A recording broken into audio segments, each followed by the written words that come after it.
Año Nuevo. Los mismos Extra Value Meals en McDonald's. Ahora te puedes llevar 2 snack wraps y papitas y una bebida mediana por solo $8. Solo por tiempo limitado. Precios y participación pueden variar. Los precios pueden ser más altos en Hawái, Alaska y California y con entrega. Walmart Business is in the business of saving you time, money, and hassle. Whether your business started in a garage or is a garage, Walmart Business has the tools to help you get where you're going. Tools like free shipping, multi-user accounts, and just about any item your company needs. Even a double filtration cyclone dust collector. Yep, even that. Sweet. Walmart Business. It's the Walmart you love. Now for your business. Learn more at business.walmart.com. Terms apply.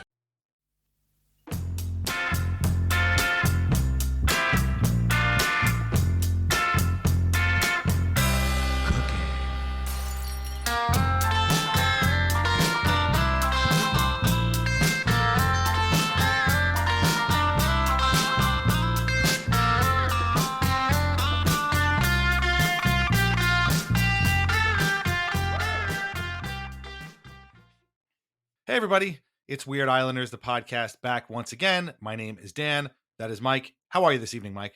I'm doing good.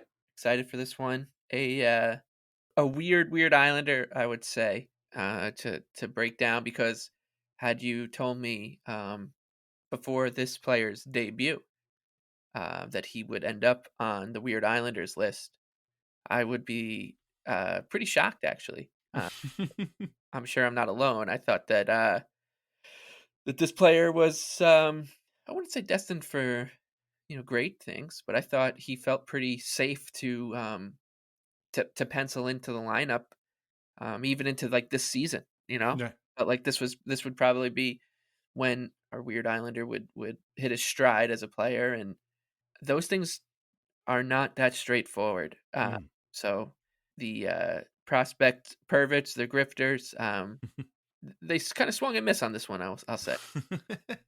Yeah, you can kind of say that. We're going to get to one particular prospect pervert / grifter in a little while. But yeah, this is a guy who, in most cases, when we talk about these guys, they came from nowhere and got no publicity at all, and then they sort of disappeared, and the only people who noticed were us. In this case, this guy actually got some notice outside of Islanders circles, still didn't really make it, still is kind of only remembered by us, and is a bit of a mystery. I don't know, maybe throughout the course of this episode we will uncover why this guy only spent this short period of time with the Islanders, because he's still playing over in Europe and he's only 27, but that's still pretty young. But there's a lot to unpack here, and we're going to do that with one of the hosts of one of my favorite podcasts, Skates at the Stakes. He's been on this show before. You know him from Skates at the Stakes. He is AJ DeVito. AJ, how are you doing tonight? I'm good. I'm excited. How are you guys doing? Doing very, very well. It's great to have you back on. You guys did an episode this summer where I think it was your birthday, or was it Jake's birthday? I forget whose birthday it was. And it turns out that you guys are both exactly half my age. You're both 25. Ryan, I talked with him. He said he was like a year older than you or whatever it was. But you've been at the podcast for quite a number of years now. Are you starting to see how the sort of time movement happens when you're a podcaster, where you start talking about one guy and the next thing you know, he's gone, and then there's these new guys? Like, is it starting to come around that like the lore of Skates at the Stakes is being built, piece by piece, kind of the way that Mike and I built our lore here, and all of a sudden, before 10 years goes by and you're referencing things that happened, 5 years or 10 years ago? Yeah, it's pretty crazy. I'll look back on some of the old episodes, and we're talking about, will this be the year that Josh Hosang breaks out? It's nuts. Right. Nope. Sorry. Nope. We're still waiting. We're still waiting for that one. I still believe. Year. Yeah. Right. He will get an episode of this show, but he refuses to retire from hockey. So once he retires, he'll get an episode of this, I promise. But no, it's you guys are always appointment listening for me. And I love that you put out stuff during the summer too, because it keeps me engaged. So I really appreciate it. But you have picked an Islander here who I want to get right into, because again, he's a fascinating dude who didn't spend a lot of time with the Islanders, obviously, but has a lot kind of going on, and I think maybe represents a lot of questions for us. So AJ DeVito, will you please reveal the subject of tonight's episode of Weird Islanders, the podcast? The one, the only, the Robin Salo. That is right. There is only one Robin Salo, although he has a doppelganger who we'll get to later on, probably much later towards the end of this episode. Reminder, though, that we are on Patreon at patreon.com/IslandersAnxiety. Membership gets you ad-free episodes, bonus podcasts, written posts, and a whole lot more. Sign up today, patreon.com/IslandersAnxiety. Okay, so you looked at the list. This is your second time looking at the list. So Robin Salo jumped out. Was he a guy that you wanted to do maybe the first time you came on, or was this the guy that you zeroed in on for this particular time because his name jumped out at There's probably a text somewhere after Ryan made his first appearance on the show saying, one day if I ever come on, which I'm very honored to be on twice now, I would love to do Robin Salo. This is probably one of my favorite New York Islanders of all time. Wow. For all like the weird and quirky reasons, similar to the last guy I did, Tom Kuhnhackl, who I still love and hold a lot of respect for in my heart. But Robin Salo was my guy from day one when we drafted him up until the day he left, and I still love Robin Salo. Yeah, two very different weird Islanders for you in your Right. appearances, because I think Tom Kuhnhackl to me is that's as endearing an Islander career as you can get. Right. You know, he gets to play in a very kind of limited, I don't know, sheltered role, has his big moments, one of which is the biggest of which doesn't even exist in the record books. But you know, came, had a cup of coffee here, had a good time, was very handsome, and left with, you know, very little fanfare, both the arrival and the departure. Whereas, this was, you know, Robin Salo was supposed to be a kind of a pillar for this team. I wouldn't say he was projected to be a top pair guy. I don't think we really talked him up like that, but I felt very safe thinking that this guy was going to be 200, 300 game New York Islander. Much the same, you know who it reminds me of a little bit is the guy we traded for in that Nick Leddy deal, Ville Poca. Right, yeah, that's right. Like because he had less. He was also Finnish, and I think was also a second round pick. And everybody was like, well, you know, he's just a surefire NHL player. Like he's a really good get for the Blackhawks for the Leddy deal. It's a good trade for everyone because Poca is certainly going to be a contributor there. And Ville Poca had a grand total of 0 NHL games in his career. I was going to say, never played in the NHL. Never played in the NHL. Did win an Olympic gold, though. So, you know, tip of the cap to him. But yeah, that's who he reminded me of. Because, like, they were just, there's, like, different levels of prospects, I think. Like, there's the true can't-miss guys. Then there's the next level, and then there's this like weird level where it just feels like, yeah, this guy will get there eventually, and you can feel very safe. You can basically bet your mortgage on this guy getting to the NHL at some point and being a contributor because he just got the skill set or whatever. And those guys don't ever work out for the Islanders for some reason. Right. It's just they just don't. I mean, even you know, William Dufour in that way, that people, yeah, he's not as good as that last junior year has, but this is going to be an NHL player. He's going to be he just got to get his skating, and he's going to end up playing probably one NHL game in his career. And it was terrible. So Robin Salo to me is in that tier of, sure thing, not going to knock your socks off, but a sure thing, surefire NHL player. And turns out, yeah, he did play a few games, but not. I would have lost my house betting the house on Robin Salo. Yeah, me too. I was a fan. Honestly, I was a fan of his too. Maybe not to the extent that AJ was. We'll get into all that as well. But I liked him, and you know, I almost never say this, but like, I feel like Salo is a guy who didn't really get a great shot, at least not for us, because he only played 32 games with the Islanders, only scoring 3 goals, 6 assists, 9 points. Again, we'll talk about that in a little bit. But because he had a couple of memorable games, actually.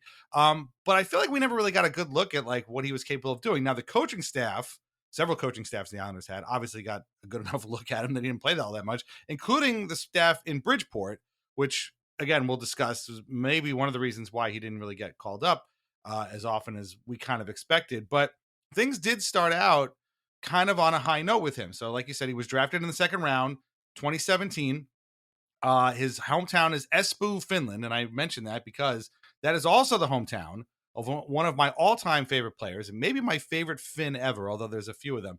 The great Jari Lehtinen of Dallas Stars fame, multiple Selke Trophy winner. Jari Lehtinen was from Espoo, Finland. And I was always like, that sounds like a cool place, Espoo, Finland. I've never been there. Maybe I'll go there one. But Robin Salo drafted out of there. And we're going to start with the prospect pervert and grifter that we were talking about before, because if you had asked me what Islanders prospect got written up by Scott Wheeler at The Athletic in his series on The Gifted, as in like the most gifted prospects out there, even though I read this article at the time, I don't think I would have guessed it was Robin Salo. AJ, did you remember this article, and did you read it? And was this where your sort of Salo fandom got started? No, I can't say I read it. I remember Ryan referencing it once or twice, but my fandom started the day we drafted him, honestly. Oh, wow. Why? We didn't have a first-round pick that year, and I was always trying to maybe get ahead of the curve with the up-and-coming guys. Right. And I watched a little bit of tape.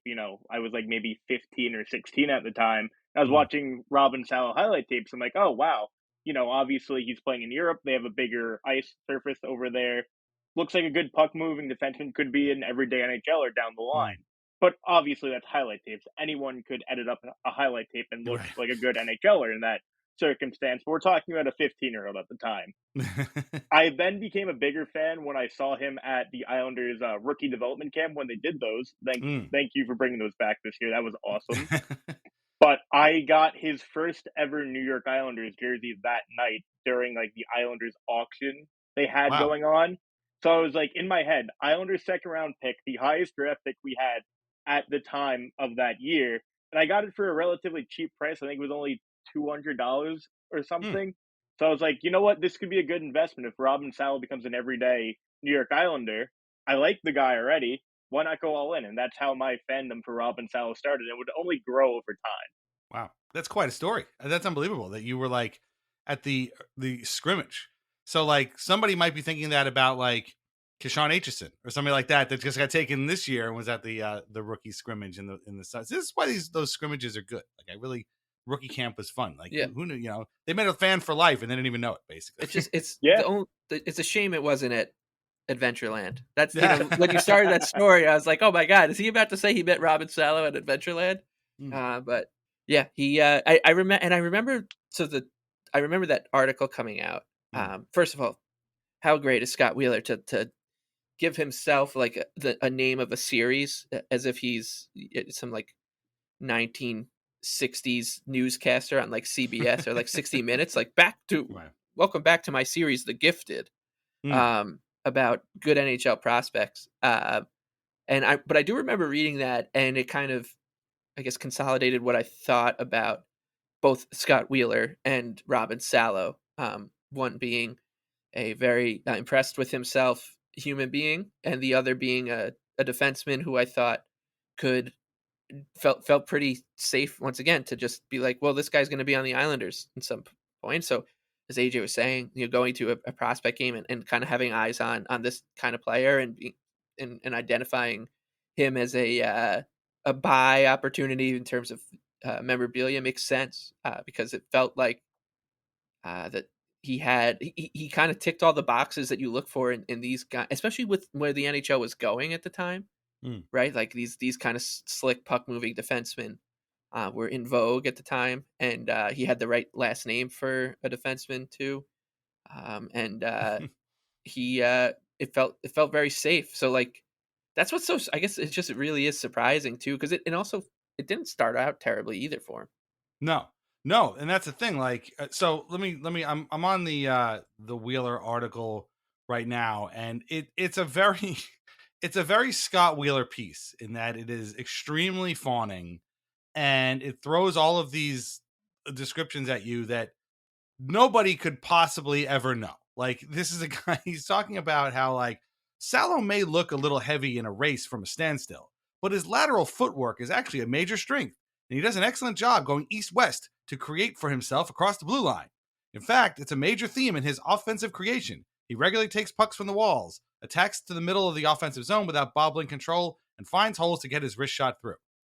There's no one on earth that could ever corroborate this as anything realistic. Like, there's nobody. You could watch. There's videos here. You could watch this, but like, what Scott Wheeler is seeing is probably not what you or I will see if we watch this. But I mean, it goes on and on and on, and it's he's breaking down a couple of different games here, and I guess it's pretty impressive what he's done. But at the same time, you're talking about a player who was drafted in 2017.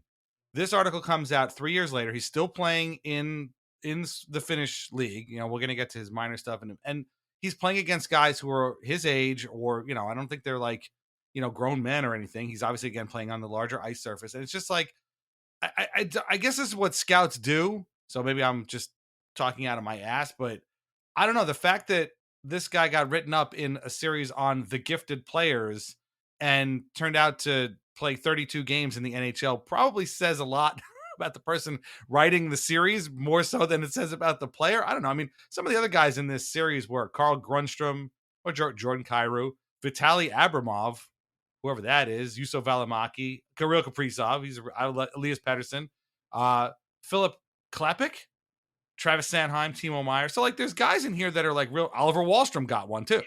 Like, you know, so like there's real players in here, but there's also guys that are like, huh? Like who? So I don't know. You could probably take this with a grain of salt, but you know, I'm sure to Scott Wheeler, every word of this was 100% accurate. So, but like you said, I mean, this was just one piece of evidence that showed very early on that this guy was going to be good. And the reason Scott Wheeler wrote about him, I'm going on and on here, is that Salo made a huge leap from 1 year to the other with Oribo of Liga, the Finnish league that he was playing in. They were not a good team. In fact, they were one of the worst teams in the league that year. But he made this huge offensive leap. He put up a lot of points the second year, and that's kind of what led the Islanders to sign him to his ELC. So AJ, as a fan of Robin Salo, from basically the first moment you saw him, surely you remember him signing his ELC with the Islanders and, you know, wanting to stay with them. I think he must have been pretty excited that this guy with all this skill was going to be coming to the team at some point in the future.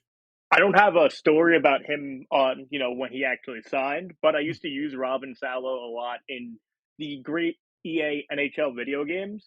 Oh, wow. I would consider myself a pretty good NHL player, the video game player, not a NHL hockey player, of course, but the video games, of course. I would use Robin Salo on his Swedish teams at the time. It was like Sport Vasa, I believe, when we drafted him. And I'd play my friends online. They'd be like the Islanders, the Oilers, or whoever they wanted to be, and I would usually beat them. So I'd always take Robin Salo's, you know, lesser overall team, probably a bunch of like 60s, maybe 170, and I'd always use Robin Salo. Like, I'd play my co-host, Jake, all the time, and I would always beat him. So Jake, if you're hearing this, when you're listening to this, hold that, friend. But that's my one Robin Salo story from his time over in Sweden before he actually signed his ELC. So did Jake actually did he come to hate Robin Salo because of like all the punishment you put him through while playing NHL, whatever? No, they all kind of, him and Ryan both really backed my opinion on it. I was so headstrong that Robin Salo would be a very good NHLer. Nothing like crazy or special, but like you guys said, you could lock him in at a 300 game, 400 game New York Islander level, and that's fine. That'd be great, but didn't happen. Clearly, that's why we're here. Yeah, almost like what his career kind of felt like it would pan out without like the waiver or whatever. And obviously Hickey was a lot higher of a draft pick, but like that kind of player, just solid, going to play in a bottom pair for a long time, and he won't get you in trouble. And in his good days, he could play up and down the lineup, but that's what he felt like to me. 20 points, 70 something games. Everybody leaving the arena being like, wow, he had a solid game again. You know, he's really good. And that's really what it felt like for me. And I mean, still to this day, kind of just surprised that, because as you know, you said, and your partners on the podcast said, and Dan has now said, and it's kind of the theme of the show, is everybody was in lockstep with this. There wasn't like especially now with how polarizing everything is for no matter what it is. It could be the concessions in the arena. Everybody's got a crazy opinion on everything. There really wasn't that much dissent with that. Everyone was just like, yeah, that's what this guy's going to be. And he's going to get called. He got kind of called up. He had the weird game with everybody, with Paul Ledoux and company. Oh, don't worry. We'll get to that game. So like, but it was, putting that aside, he kind of, it felt like he came and was developed properly. And like everything was like one thing leading to another. He was following the exact path that you want to see out of this kind of prospect. As you said, like he had that leap forward in Europe. Then he comes over, and you felt that this guy was just taking every step, very logical steps forward, and then of course he just vanished. Yeah, vanished is a good word, and there are a few reasons for that. And now a word from our sponsors. VintageIceHockey.com. Over 100 classic hockey logos on t-shirts, jerseys, hats, mugs, and more. Long Island Ducks, Albany Riverettes, Danbury Trashers, Kentucky Thoroughblades, and so many more. Plus a full line of Islanders Anxiety merch, with our portion of the sales going directly to the Center for Dementia Research. These incredible items cannot be found in stores, so shop VintageIceHockey.com today. Relax, sit back, and enjoy wine from The Pinot Project. Rosé, Pinot Grigio, or a Pinot Noir that was named a Best Buy by Wine Enthusiast magazine. These wines are delicious, affordable, and available at area wine shops and at UBS Arena. Learn more at thepinotproject.com, and please drink responsibly. He takes his time in Europe and puts together a pretty nice resume for his team, gets noticed by people like Scott Wheeler, comes over in 2021 and is playing for Bridgeport, and he gets called up, and for his first game in the NHL, he plays at the opening contest in UBS Arena. And Mike was talking about this just now. This is an infamous game. I have dubbed him one of the innominate Islanders because that lineup was full of nobodies. Everybody was sick. Everybody was hurt. Half the team had COVID. When Scott Malkin and John Ledecky paid, $1.5 billion for this arena, they did not suspect guys like Robin Salo, and Paul Ledoux, and Otto Koivula were going to be, and Richard Panik, I think also, were going to be in the starting lineup of the game, first NHL game at this arena. And yet that's who was there. And of course they lost to the Calgary Flames. I believe it was 6-2. Brock Nelson had 2 goals. He was the one actual NHLer in the lineup that night. But that was Robin Salo's first game. He was a -2, first NHL game. He was a -2, but I mean, everybody was kind of not there. And it is funny how like he just sort of seamlessly was there. Like I was just like, oh, that's kind of cool. Salo's here. Like it didn't really register to me that he was there because of everything else that was going on with the team. But like it didn't shock me that he was. I remember him seeing him out there and just being like, oh, okay, that's this guy. And I should also point out he's not a small man. Like again, we're going to talk about his doppelganger later on, who is not a weird Islander, so we can't give him too much time. But like Robin Salo was 6'2", it's pretty good size.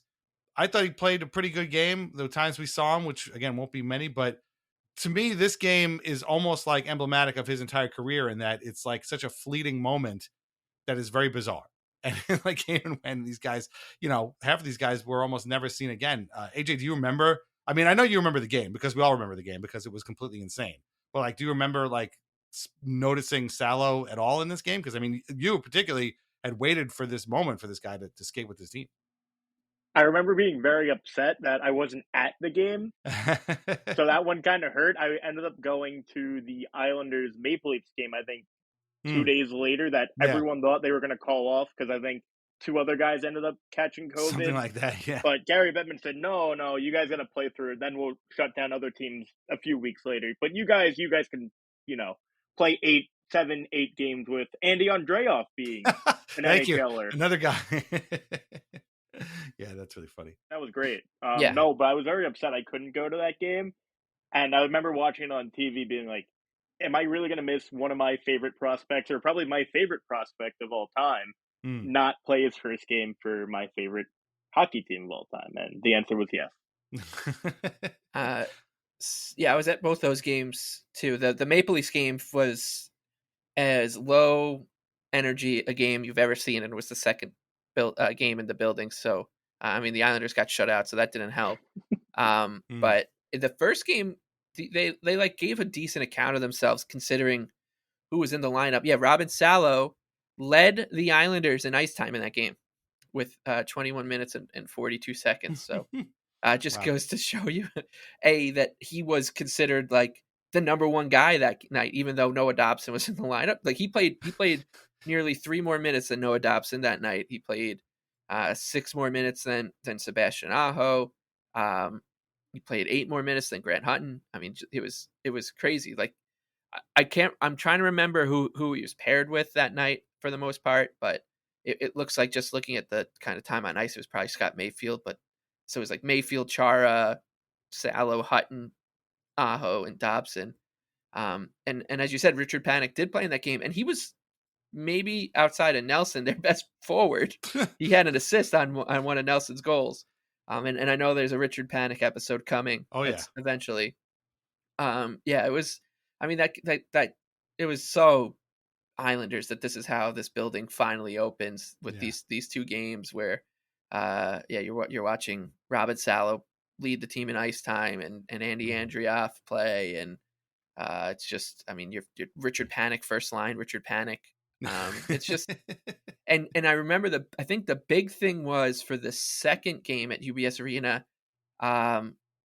somebody like came back from COVID, I believe, and everyone's like, oh, that's going to make a difference. Maybe it was like Anthony Beauvillier or something.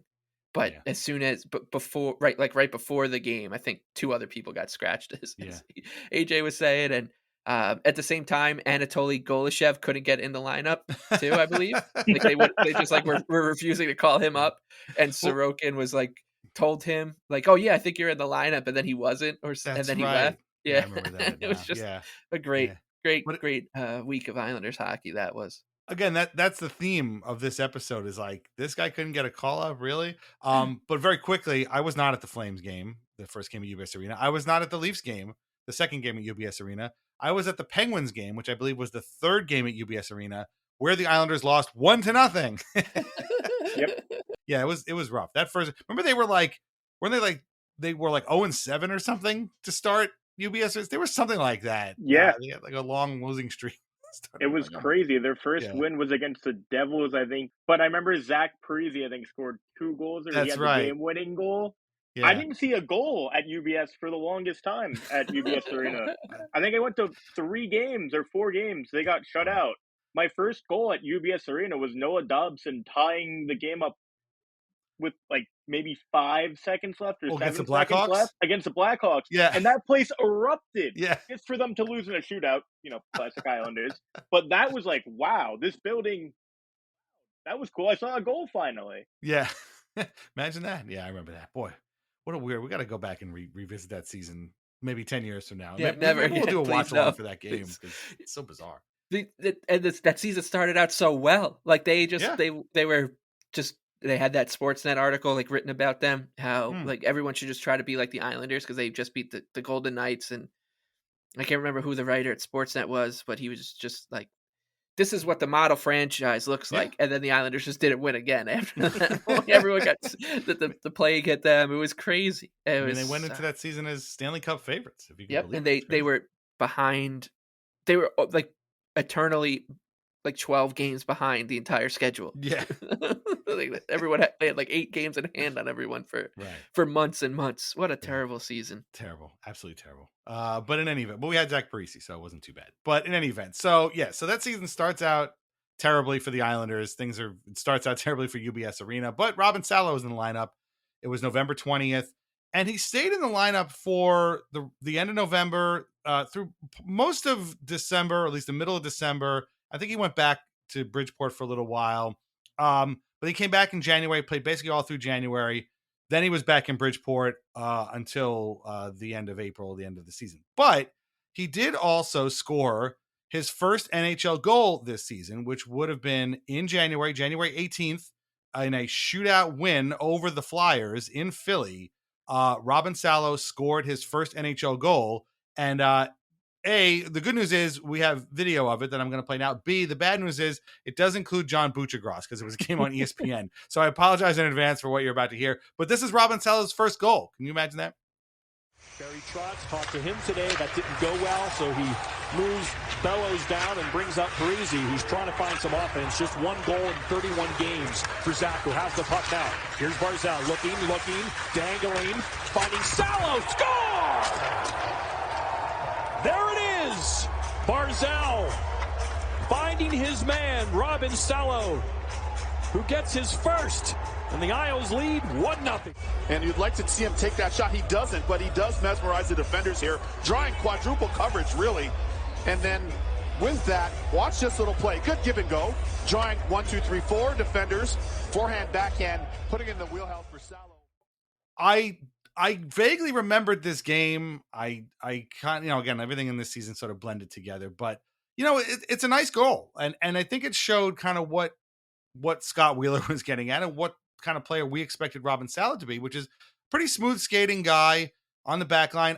I use this gently because he's one of my favorite Islanders of all time, but like a little bit in the Mark Streit mold, smart guy, not just because he's European, but like, can move the puck and has sort of a deceptive shot and it can kind of sneak through at the best possible times. And this was one of those games. Yes, they won in a shootout. Yes, I don't think the Flyers were very good either, but this was sort of like the kind of goal you want to see from a guy like Robin Salo. He's not like a big bruising type, but I thought there would be a lot more of these going forward. It turns out that was the only one for that season. Do you remember this game? Like, do you have any memories of this? Again, they all kind of blended together. By this point, again, it was January. I think I was starting to kind of check out on this team. They did have a little run there for a little while, but man, this was between the 13 game road trip, the problems at UBS Arena. I think by January, I was just kind of like hoping for any spark of life at all. So I didn't remember it, but do you remember this game?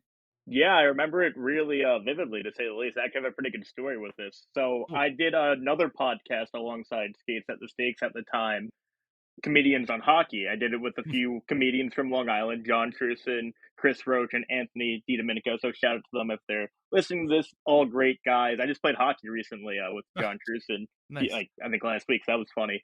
But we did a podcast, and then that stopped for whatever reason. And John was running a comedians class. So I took that class. I didn't really do too well in it. I had a lot of stuff going on with college work, so I didn't have time to fully put myself and put all the hard work into it. And it was during the Islander season. And as you guys know, I'm an Islander sicko. So I was there watching this game, watching Robin Salo, one of my favorite Islanders ever, score his first goal. Really funny to me that happened all in that kind of time window when I was there. Then after the class ended, I ended up going to my good friend and former co-host Connor's house. He was an original host of Skates at the Stakes, and we watched the shootout with a few of my other buddies. We watched the 9-round shootout where Oliver Wahlstrom defeated the Flyers. Wow. Oh, I remember that one so clearly. We were all celebrating in his basement. The Islanders don't win shootouts, so that was really cool. And it was a 9-round. It's like, oh, is this going to be the one? Is this going to be the one? When are they going to send out Wahlstrom? Wow. They did. He scored. They won, and we all celebrated. Wow, maybe I'm selling this game short a little bit. Might be. Just a little bit. I can remember it. Wow, that's crazy. Mike, do you have any memories of this? I'm sure we talked about it on Anxiety, but yeah, I remember it, and I remember once again thinking, "Yep, makes sense." Like another step forward, like kind of classic. Looks like he was it was like a good read on the play, kind of just like came in and just wired a puck home, and it just felt like a very NHL goal from a player who was going to be an NHL player. And they, we go to bed that night after the Islanders win thinking, yeah, the Islanders have something in this guy. And it felt like there was very little jeopardy, that his kind of career would just go belly up. But as we'll keep going, we're going to get to that point soon. Yeah. Like, it's not that far off. No, for him. Yeah. Well, I was going to say, so now, he's had his taste of the NHL. Wasn't a great season for the Islanders, but he had his first NHL goal, got his feet wet, got a bunch of games, played a lot in Bridgeport, obviously. Now we get to 2022, which can be both described as both the peak of Robin Salo's Islanders career and also the beginning of the end, basically. So preseason 2022, he has a really quality game against the Devils at UBS Arena, sets up a goal for Anthony Beauvillier. And the reason I know this is because he got another glowing write-up by Ethan Sears in the New York Post. And it says, defenseman Robin Salo fits Islanders system, may earn third pair spot. And, this is the kind of stuff that happens every preseason, but he had a good game. Now head coach Lane Lambert said, just steady. First of all, steady moving pucks, good on the blue line offensively, all this stuff that we've been talking about basically. And so he looked like he was going to be maybe, fighting for a regular spot. Turns out he does get a spot in the lineup to start the season. And in, I think, the third game of the year, the Islanders blow out the Anaheim Ducks 7-1. And Robin Salo has 2 goals in this game. His goals 6 and 7 in this 7-1 laugher were both scored by Robin Salo, which is kind of insane. I couldn't believe this. I didn't remember this. Sometimes I watch these things and it's like, the clip is only from 3 years earlier. And I'm like, where was I? Why do I not remember this at all? Power play set to expire. Terry coming out of the box. Salo a good keep in. Palmieri feeds it. Anders Lee in tight. Had some space. Power play's over. This one fed to Barzell. Now Salo one-timer. Scores! Robin Salo on the power play. Salo picks up that loose puck. Good block there by Benoit. Salo's able to keep it in. Gets his head up right away. Makes the easy play to Palmieri. Then they go to work down low. Lee, Barzell, beautiful lob pass, and the one-timer just sneaks through the arm of Stolarz. That's one he's got to have, though, Brendan. I mean, up ice, Nelson and Wahlstrom. Nelson to the net. Wahlstrom's pass blocked by Drysdale down on a skate. And Palmieri to Nelson again. Wahlstrom turns it out for Salo. He scores! Second tonight for Robin Salo. Added to the column for the defenseman as well. And it's a 7-goal outburst for the Islanders. This was undoubtedly the peak of this man's Islanders tenure. He would only score 3 goals, and so that was it. He had the 1 goal the first year, 2 goals this year. He would tack on another couple of assists later on in the year, but this was it. And, I don't listen. He's not going to score 2 goals every game, and he's not going to they're not going to blow out the other team 7-1 every game, unfortunately. But this to me is like, you just wish that he could have used this as a launching pad to something else, because as we're going to talk about on the other side of this, he's going to start the decline. Healthy scratches, going yo-yoing from Bridgeport back to Long Island. It's a little crazy. Any chance you were at this game, Jake? AJ, sorry. Oh man, I called you Jake. Sorry about that. Any chance you were at this game, maybe with Jake? No. Funny enough, I was actually with Ryan. He got us really great tickets in the 100s behind one of the goals, and we went to the game obviously, and I was on cloud 9 after Robin Salo scored the second goal. I walked out of there like I just won the Stanley Cup. That's funny. It was so awesome. So shout out to Ryan for getting those tickets for my birthday.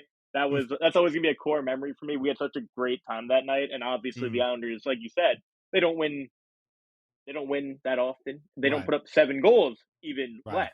So seeing that many goals scored in an Islanders game was like magic back then. Yeah, and that was the Lane Lambert era.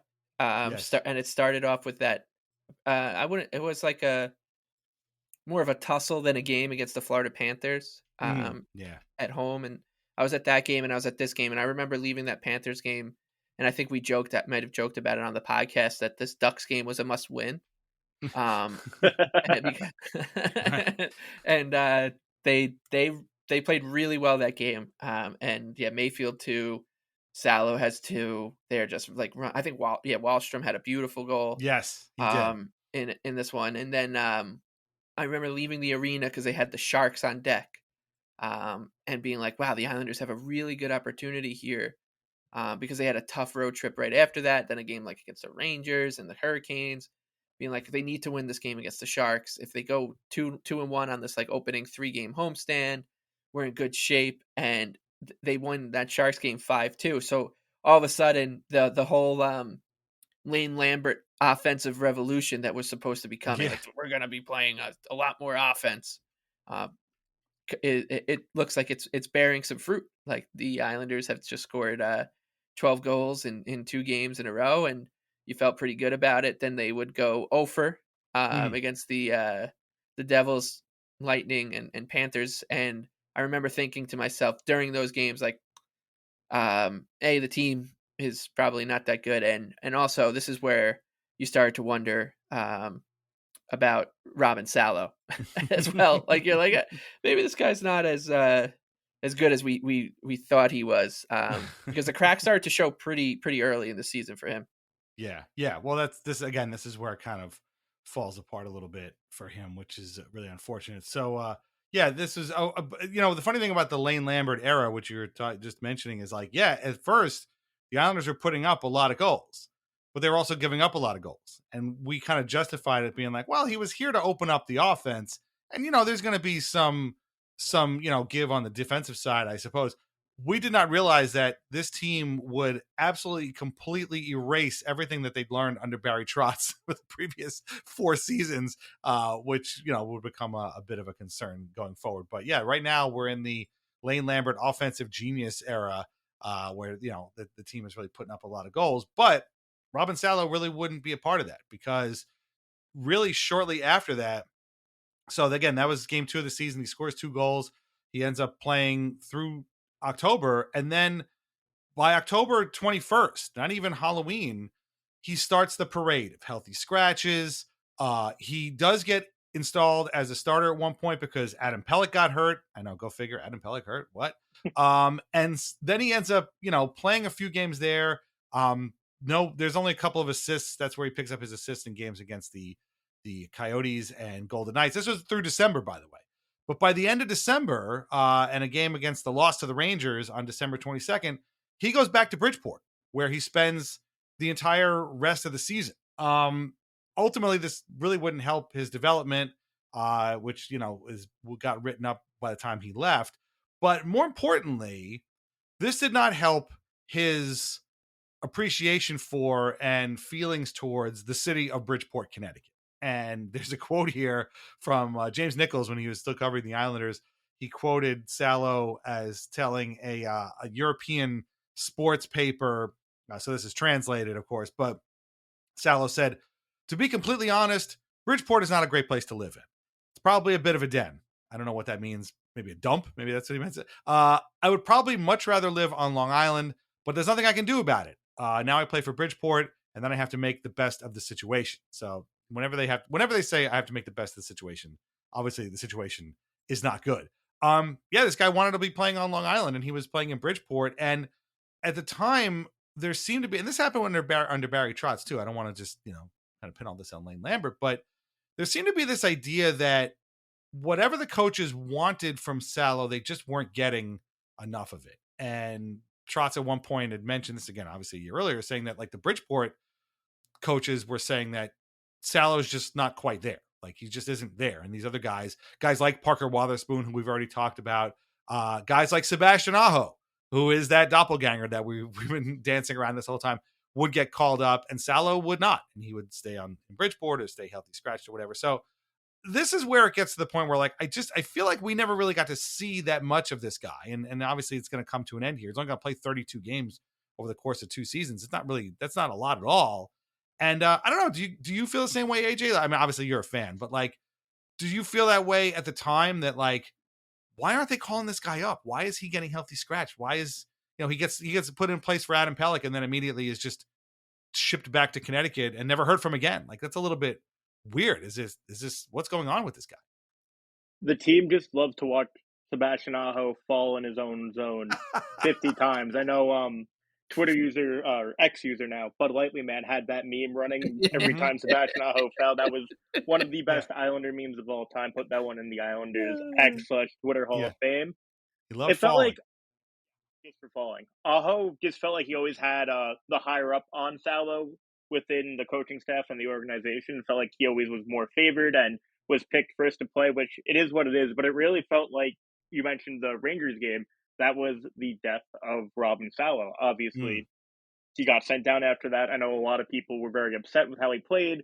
You know, not having a poor game against the New York Rangers in the Garden, that's always gonna stick out like a sore thumb. You don't want to be bad against those guys. And he had an awful game. He cost the team the game essentially in a season that was just really weird and strange, as most are. But that game really stuck out for Robin Salo and gave people a really sour taste of what he was becoming in their mouth. So that one was kind of like the death of Robin Salo, in my opinion. And it was sad, but it happened. He didn't make it. Yeah. So what do you want?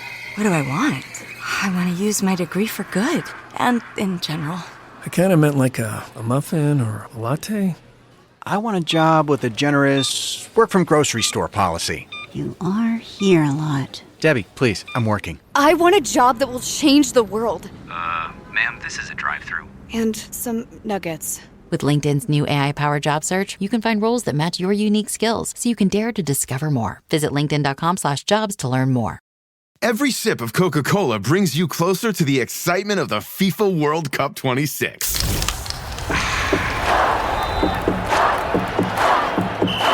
Because nothing compares to the joy. So grab a Coke and drink in the FIFA World Cup 26. No purchase necessary. 13 plus in 50 U.S. states and D.C. with a web-enabled device. Ends March 1st with 8 entry periods. Rules at cokeurl.com/soccer rules. I always wanted to see more. Like, I just wanted to see him get called up. And sorry, I forgot to mention a Michael Leboff favorite also getting the call up during this period, Sam Bolduc, who I think will also get a who also had his career ended in a Rangers game. Right. And who also fell down a lot, too, like Sebastian Aho. But, I mean, I guess, again, like, listen, we're not Islanders. We're just fans. Like, right? We can only watch. I mean, you make a connection with a player, sometimes very early, based on something. There's just a connection there. We've all had our favorite pet prospects. We mentioned Josh Ho-Sang before. He was everybody's favorite, right? Like, everybody wanted Ho-Sang to work out. He had the game. He had the personality. We all wanted it to work out, and it didn't. One of my guys was Mitch Van de Sample. Why? I don't know. I just wanted to see this guy. I love the kind of, smooth skating, smallish defenseman. I just wanted that guy to work out. Everybody's got that guy. And Robin Salo was that guy for you. He was a guy for me as well. And I just wanted to see more, but for whatever, I would love to just ask one of the coaches around that time, like, what was going on there? Like, what was it that you weren't seeing that this guy, wasn't giving you? And it's like, was it maybe just attitude? Like, I don't know. I don't know the guy, but like, it's had to be something along those lines, because when he came up and played, I didn't think it was that bad. Like, I didn't think he wasn't lighting the world on fire. It wasn't Larry Robinson right out of the gate, but like, he certainly wasn't any worse than any of these other guys that we've mentioned this entire time. So why didn't he get more of an opportunity? I mean, Mike, do you have a theory on that? Like, maybe why he wasn't called up more? I mean, he played 32 games, and I guarantee that out of just pulling him out of thin air, Wotherspoon, Bolduc, and Aho, that's the least amount of all those guys. Aho played almost 200 games with this team. Well, yeah, that's the thing, right? It felt like everyone kind of we just had two of them. We just had, we had, and Aho was the safer one, and maybe had a better attitude. I mean, that as you said, like that quote probably g't taken out of context because of translation and all that, yeah. But maybe he didn't have the best attitude. We don't know. I don't particularly remember anyone saying such a thing, but there had to have been a reason, because they, like you said, kept going to.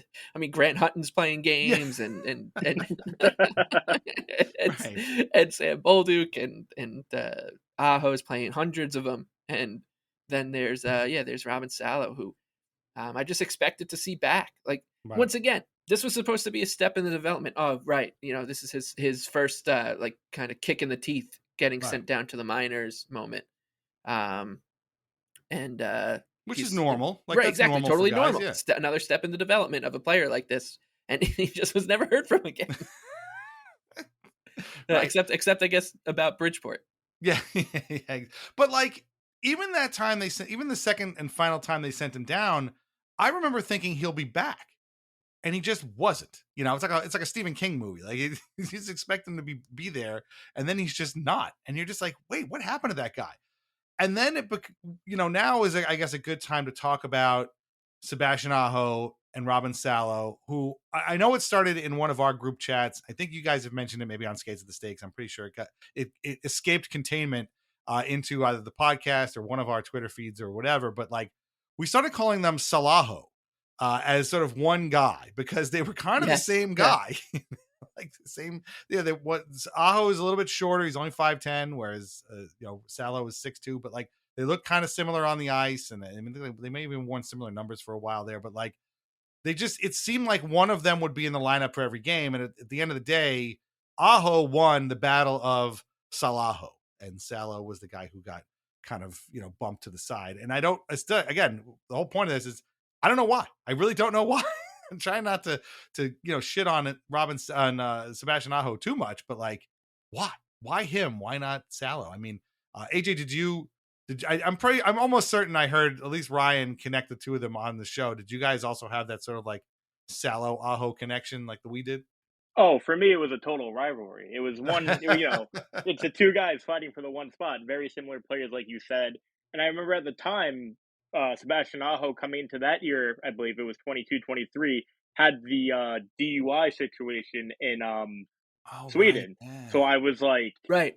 I mean, I know they have very strict drinking and driving rules there, but is this? I didn't want to use that to Salo's advantage, but is this his chance to maybe get over the guy if they're going to be really strict about it because it's Lou Lamoriello?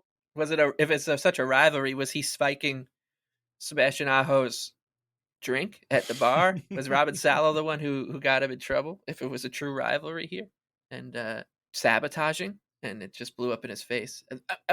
I completely forgot about that moment, and that was one that really was a notch in Lou Lamoriello's belt because of the way he explained how that happened. He's like, look, they're drinking and driving over there as if you're like 0.1 anything on the breathalyzer, and he went through like the whole Swedish driving rule book basically, and he's like, we're not.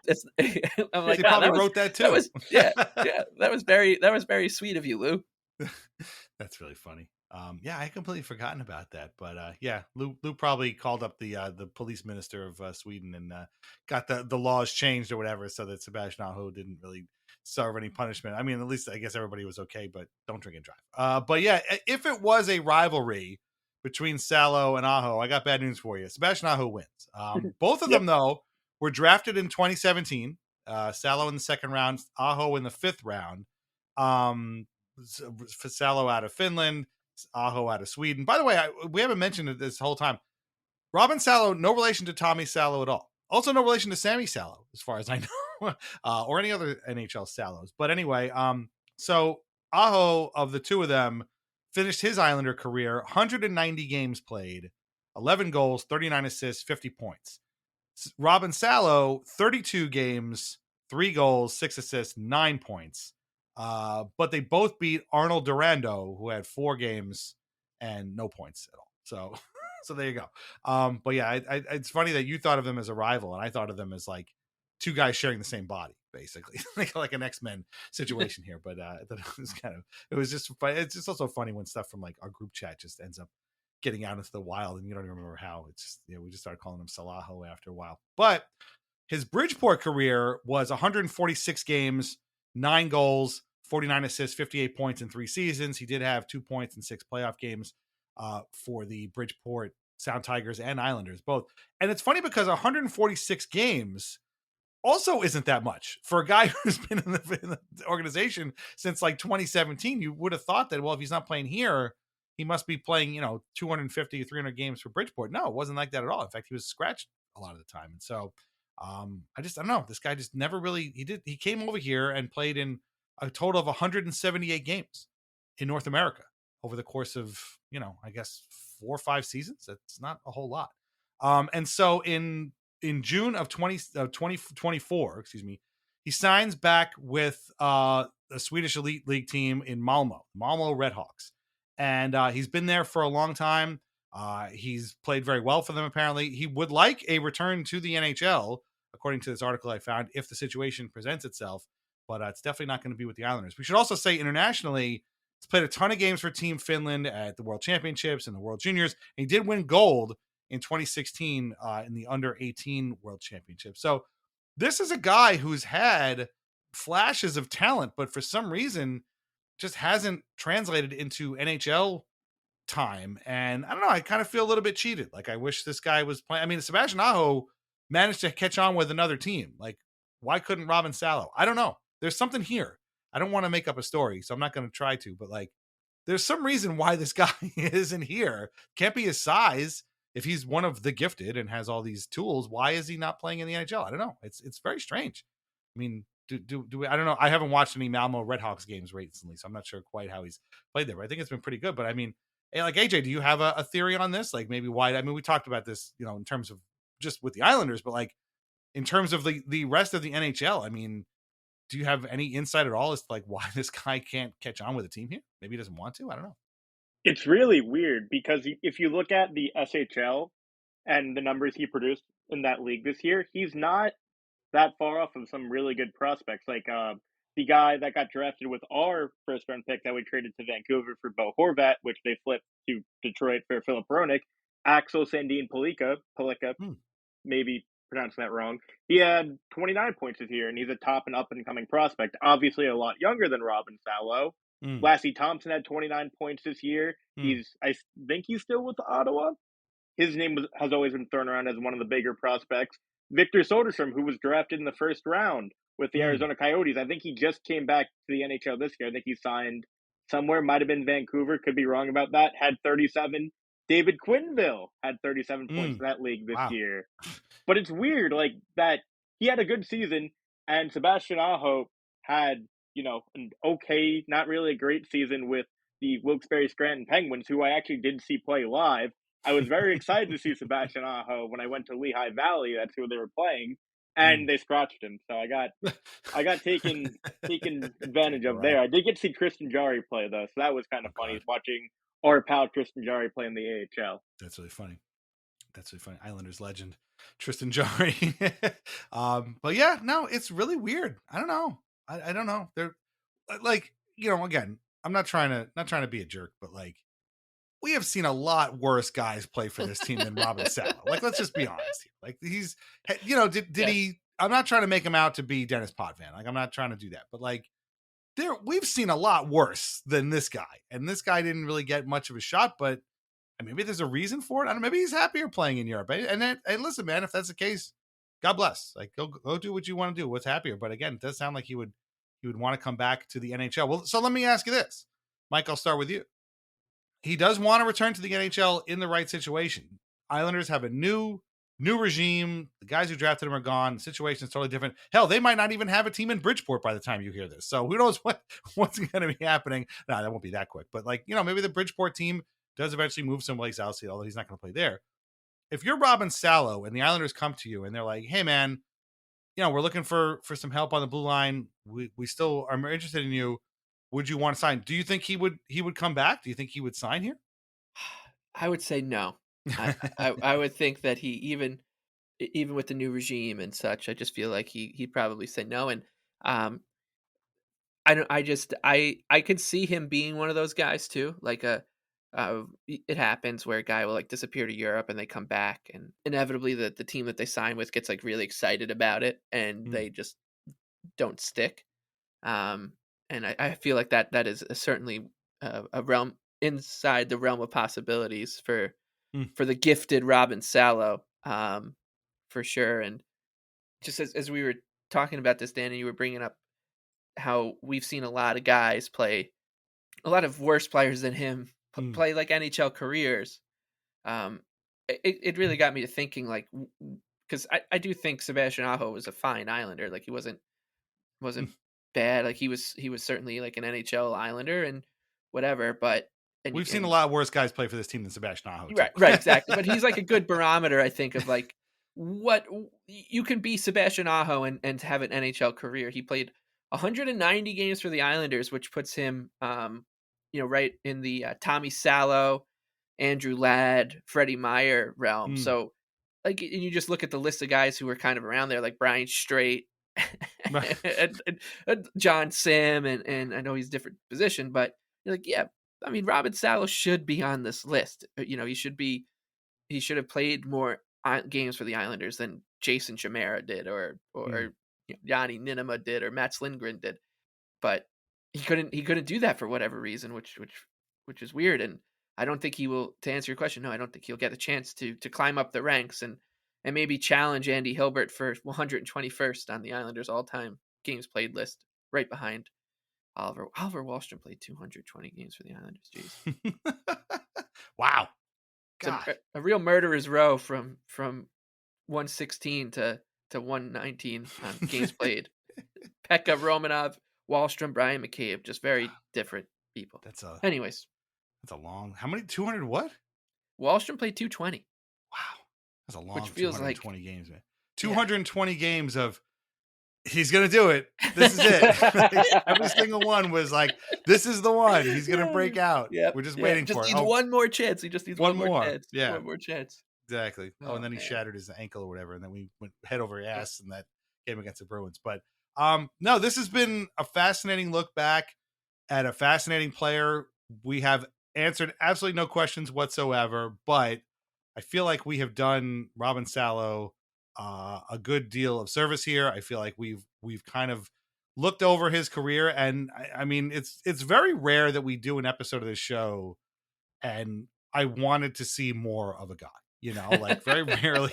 Usually it's like that's enough, but like this was a guy I wanted to see more of. And obviously AJ, you wanted to too. You were a fan of his before anybody.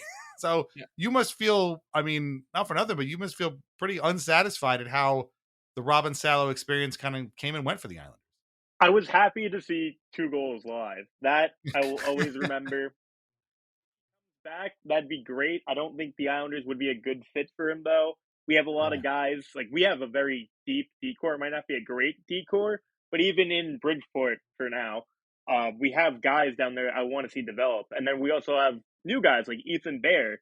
Is he going to really be fighting Ethan Bear, Isaiah George, Odelius, even Jesse Pulkkinen? I don't think it's worth it, but if he can go somewhere else in the AHL, fight his way up, get a few more NHL games, good for him. I'm rooting for him, but I don't think he'd be a good spot. Yeah, no, I agree, and I also don't think that would happen. He judging by that one quote that we read, I don't think he's going to be making a return to the Islanders at any point. But AJ, I hope we've had some fun. I hope you've gotten to enjoy and luxuriate in your Robin Salo memories. I guarantee you have more Robin Salo memories than anybody else we could have possibly had on this show. So you were the perfect man to talk about Robin Salo with. Do you have any final thoughts on a guy who was briefly one of your favorite and most kind of, anticipated Islanders? Quick shout out to his mom. Every time that we, as our podcaster, myself, probably with Ryan and Jake as well, would tweet about Robin Salo, she'd like our tweets. It had to be his mom. It was someone with the last name Salo. I'm 90% positive it was his mom, but every time we said something about Salo, it was a like from her. So that's amazing. Pretty sure it's her mom, which was awesome. So shout out to her. Yeah, shout out to Mrs. Salo. That's amazing. I mean, I don't think he had any of those. It's Twitter, right? I hope they didn't have any of those tribute accounts or whatever. But that's amazing. Did you guys never reached out to her and were like, "Hey, are you Robin Salo's mom?" What's the deal with Salo? Every time we say something, you like to tweet. Yeah, no, we didn't. We should have maybe, but that was also the time when Islanders couldn't go on podcasts, so we couldn't even really get too much there. Right. Now everyone is going on podcasts. Yeah. We're having so many Islanders on podcasts now. Maybe we'll get one soon. Yeah. At this rate. I mean, Matthew Schaefer showed up and immediately was on a podcast. That never happened. That has not happened in the entire history of this franchise, but no, it's fun. But I highly, whenever this comes out, you guys know, you got to listen to Skates at the Stakes. These guys do such a great job. It's so great to have young people talking about this team, even though you made me feel 1,000 years old when you were celebrating your birthday. But I hope there's many more years of the podcast for you guys. You do such a great job. It's appointment listening for me. And thanks again for coming on. And hopefully we can get you on again sometime. Thank you so much for having me. And yeah, hopefully I can pull another Islander. Not as good as Robin Salo with all the stories, but we'll see who's on the list next time I'm here. Right. And maybe we'll see if I can pull out of my bag. Wow, who's as good as Robin Salo? Let's be honest. Nobody. No, we'll get you on again for sure. Become a member at patreon.com/IslandersAnxiety for ad-free episodes and bonus content, or just join for free to get our weekly release calendar and any announcements. Find us on Apple Podcasts, Spotify, Amazon Music, Audible.com, iHeartRadio. You know all those places. YouTube Music. Our theme song is Knuckles by Bjorn Falk. Listen to more of Bjorn's music on Bandcamp and on Spotify. Read Lighthouse Hockey every single day for your most up-to-date Islanders news and discussion. Islanders Anxiety Podcast is part of the Fans First Sports Network. Listen to Skates of the Stakes podcast as well. Shop VintageIceHockey.com. Try Wines and the Pinot Project. Mike, do you have any final thoughts on the truncated and somewhat still mysterious and, unsatisfying Islanders career of Robin Salo? The career is still going on, but the Islanders portion seems to be pretty much over. I think for the most part, when we do these episodes on players, it feels like I can kind of close the book on them. Like, all right, now I understand Randy Robitaille's Islanders legacy pretty well now. Got to revisit it. It was great. Kind of close the book and move on, and you learn a couple things and go forward with your life. This I think this is the first time I'm walking out of one of these recordings a little more confused than I was going into it. It's true. Right? Like it's very strange how this one just didn't work out. And not like we've talked about prospects in the past, like Justin Mappletoft and Justin Papineau, and how like these guys were kind of sold to us as a bag of goods. But we just didn't have the resources we have. We didn't have the resources back then that we do now, and in terms of like analysis and news and whatever. So it wasn't our fault that we thought Justin Mappletoft was going to be the next Michael Pekka. And it wasn't our fault to think that Robin Salo was going to be this, steady, good two-way defenseman, because that's what everything was pointing to until it just wasn't anymore. And now he's just a footnote. And he felt like a very, very, very safe bet to be a lot more than that.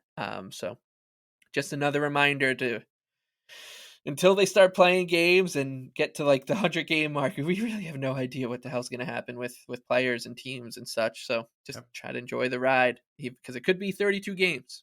Yeah. It might just be that handful, maybe not even that much. And you talking about Justin Mappletoft being the next Michael Pekka reminded me that I thought Reese Newkirk was going to be the next Casey Cizikas. And I did too. I was so high on Reese Newkirk. Me too. Oh man. Yeah. Well, he played for 4 separate teams last year, 2 in the AHL and 2 in the ECHL. So that didn't work out as well, which is unfortunate. But maybe we can do an episode on him too next time when you're on. we'll talk about him.